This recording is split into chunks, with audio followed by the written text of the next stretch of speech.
Welcome to রসবাঙালি channel. আমার চ্যানেলে আপনাদের স্বাগত। আজ করব আমি তালের মালপোয়ার রেসিপি। এখানে তালের রস করে নিয়েছি। তালের রস করে নিয়ে আটা চালনির মধ্যে রেখে একটা থালার ওপরে দিয়ে রেখেছি, তাতে করে তালের রসের তিতা জলটা পড়ে যাবে। রস কিন্তু বেরোবে না, তিতা জলটাই বেরোয় যাবে। এখানে একটা গামলা নিয়ে নিলাম। গামলায় দিয়ে দিচ্ছি 1 বাটি সুজি, আর দিয়ে দিচ্ছি 1 বাটি চিনি। 1 বাটি থেকে একটু কম চিনি দিলাম। মিষ্টির পরিমাণটা আপনারা আপনাদের পছন্দ মতন নেবেন, কেউ বেশি খায় কেউ কম খায়।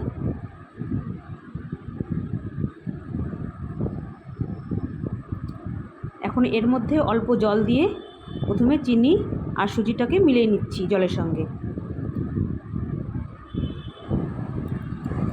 আপনারা চাইলে এই জায়গায় জল না দিয়ে তালের রসটাই ডাইরেক্ট দিয়ে দিতে পারেন। তো আমি এখন তালের রসটা দিব।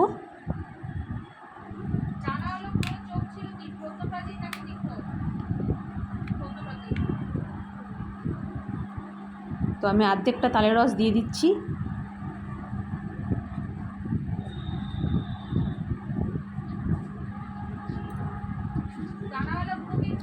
এখন খুব ভালো করে তালের রসের সঙ্গে এই সুজি আর চিনিটা মিলিয়ে নিচ্ছি।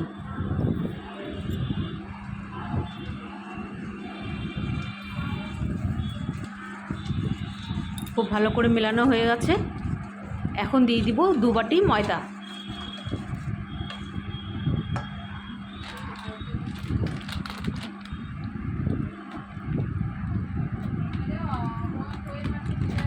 এক বাটি সুজির সঙ্গে 2 বাটি ময়দাই লাগবে।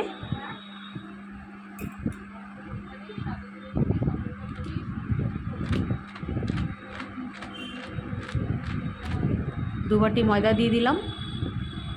এখন খুব ভালো করে মেখে নিব।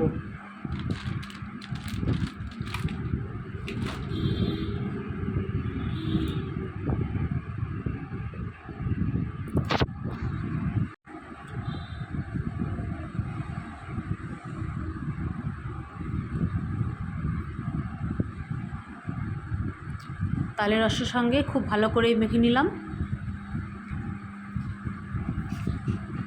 খুব ভালো করে মেশানো হয়ে গেছে।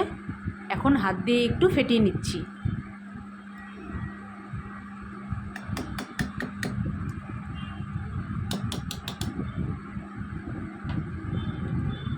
হাত দিয়ে খুব ভালো করে একটু ফেটিয়ে নিলাম, তাতে করে বড়াগুলো নরম হবে আর সফট হবে।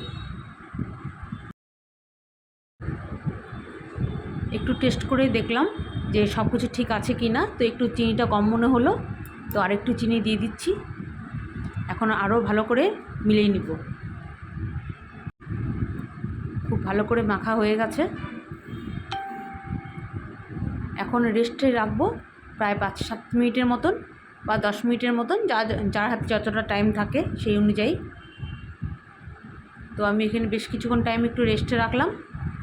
আর এখন আমি গ্যাসে একটি কড়াই বসিয়ে তেল দিয়ে দিয়েছি। তেলটা গরম হচ্ছে।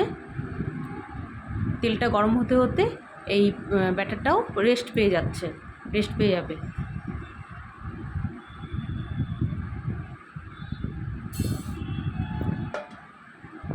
এখন হাতা দিয়ে আবারও একটু মিলিয়ে নিলাম। এখন হাতা দিয়ে তুলে তুলে গরম তেলে ছাড়বো, ঠিক এক মালপোয়ার শেপ দিয়ে। দেখুন তেলটা গরম হয়ে গেছে। একটা প্রথমে দিয়ে দেখেছিলাম, তো দেখুন কী সুন্দর হয়েছে। এরকম করেই আমি সমস্ত মালপোয়াগুলো ভেজে নিব। মালপোয়াটা তুলে নিচ্ছি। মালপোয়াতে কিন্তু অনেকটাই তেল ঢুকে যায়, তার জন্য একটু খুন্তি দিয়ে এরকম চেপে চেপে তেলটা ছাড়িয়ে নিতে হবে, যতটা আর কি ছাড়ানো যায়। আবারও একটা দিয়ে দিলাম। দেখুন দেওয়া মাত্রই কত সুন্দরভাবে একদম ভেসে উঠছে। ঠিক এরকম করেই আমি সমস্ত মালপোয়াগুলো ভেজে নিব। সমস্ত মালপোয়াগুলো ভেজে নিয়ে তারপরে আপনাদের দেখাচ্ছি। এক একটা করে ভাজতে হবে, বেশ একটু টাইম লাগবে, খুব বেশি একবারে দেওয়া যায় না। তো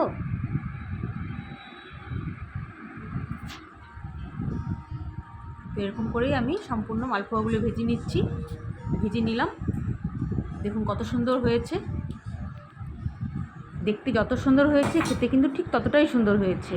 খেতে খুবই ভালো হয়। তালের রসের মালপোয়া করে দেখালাম। যদি ভালো লাগে রেসিপিটা please like share and comment করবেন, আর অবশ্যই কমেন্টে জানাবেন যে কার কার এই মালপোয়া খেতে ভালো লাগে।